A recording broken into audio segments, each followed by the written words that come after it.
I'm Bob Beckel. I'm proud to be a liberal. I believe that health care is a right, not a privilege. Hi, I'm Cal Thomas, a conservative who is pro-life. And this is Common Ground. Welcome to Common Ground, a video version of Bob Beckel's and my bi-weekly USA Today column in which we actually try to figure out how to bridge Washington's partisan divide. Today's subject, Sarah Palin. Sarah Palin, Bob, let's see. Say it loud and there's music playing. Say it soft and it's almost like praying. With apologies to Leonard Bernstein and West Side Story. But look, the thing I don't get about her, Bob, is why you liberal Democrats would be so against her when, if she's all the things that you say she is, dumb, ill-prepared, inarticulate, seems to me you'd be right behind her for that 2012 presidential nomination. Yeah, it sort of reminds me of that movie One Flew Over the Cuckoo's Nest. Look, I don't think Sarah Palin is dumb, but I'll tell you, I'm one Democrat. I'd love to see her out there. And let me tell you why. She's about to, in a couple days, retire, supposedly, retire from the Alaska governor's office 18 months before her job was up. Now, what did she say in that very inarticulate press conference she had, a statement saying, well, you know, it's the best job I ever had, being governor of Texas. Well, okay, well, Sarah, you're walking away from it. Alaska, that's right. Sorry, it was Alaska. They had One Flew Over the Cuckoo's Nest. You know, she says it's the best job she ever had. She walks away, and then she says, I don't want to be a lame duck like other governors and go on trade missions. Well, Sarah, don't go on trade missions.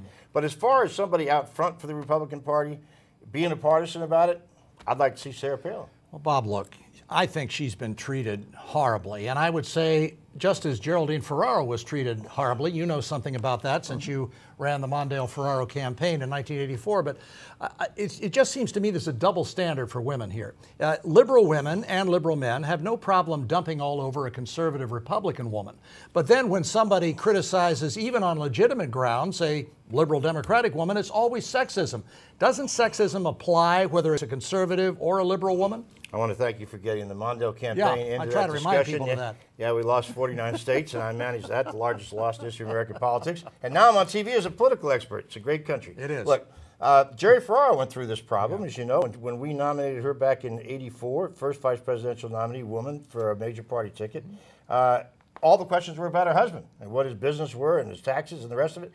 That wouldn't have happened if it was a man. And I will give you this about Sarah Palin. I think that there were a couple of instances where I thought she was not treated fairly. Certainly the one with David Letterman when he talked about her outfits and her daughter at Yankee Stadium.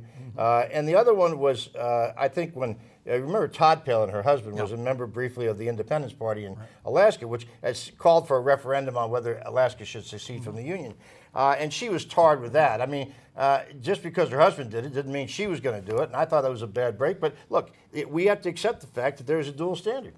Well, Tom Wolfe said you can't get a second act in life or in politics, but a lot of people do. I mean, Ronald Reagan did, Richard Nixon did.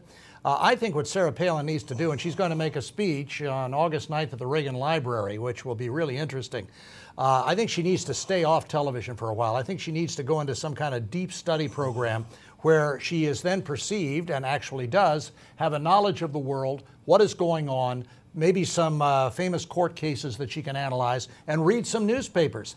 People, especially in the media, are willing to write about the new Sarah Palin, much like they tried to write about the new Richard Nixon, which was something that he tried to create. Turned out it wasn't real at all. But if she really does her homework, and if she engages in extreme makeover, not just the externals, but the internals, don't you think that people are willing to take another look at her at some point? Well, if you say she should go into a deep period of study, that's going to be one of the longest periods of study that in the history of American politics. Look, Ronald Reagan was governor of the state of California for 2 terms. Richard Nixon had been vice president. We're talking about somebody now who has, in and of herself, divides the Republican Party. She's got the true believers pretty much on the right, and then sort of mainstream Republicans, if I can use that word, who don't want her around at all.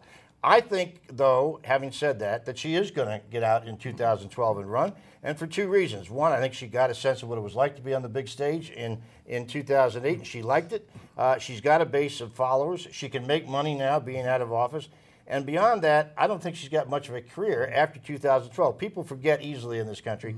And if you're the governor of Alaska for a year and a half, that ain't much to remember you about. Well, the only thing I learned in physics class before I flunked table of contents is that nature abhors a vacuum. And I think it can be argued that one of the reasons she is getting all of the crowds and publicity that she is that there's a vacuum in the Republican Party. There's no real leader. And one of the reasons for that is, in my judgment, is that the party has forgotten what it believes in. I interviewed Bobby Jindal down in Louisiana in January, and he said, we'll find ourselves a leader when we first find ourselves some principles. Would you agree with that? Yeah, That works the Democratic side, too. You know, have you thought yourself about a draft movement for Cal Thomas? Well, I did, but I couldn't afford the pay cut. However, the plane does appeal to me. All right, well, look, let me ask you this last question. That is, let's just see if we'll find some common ground here. Hillary Clinton took a pretty heavy rap from some people during the 2008 race because she was a woman. Sarah Palin did, Geraldine Ferraro did. I think it's time that we really keep our eyes open for people who do not treat women candidates for president, or for that matter, any office, equally with men. It's not fair. It's not right. In fact, in some cases, it may be illegal.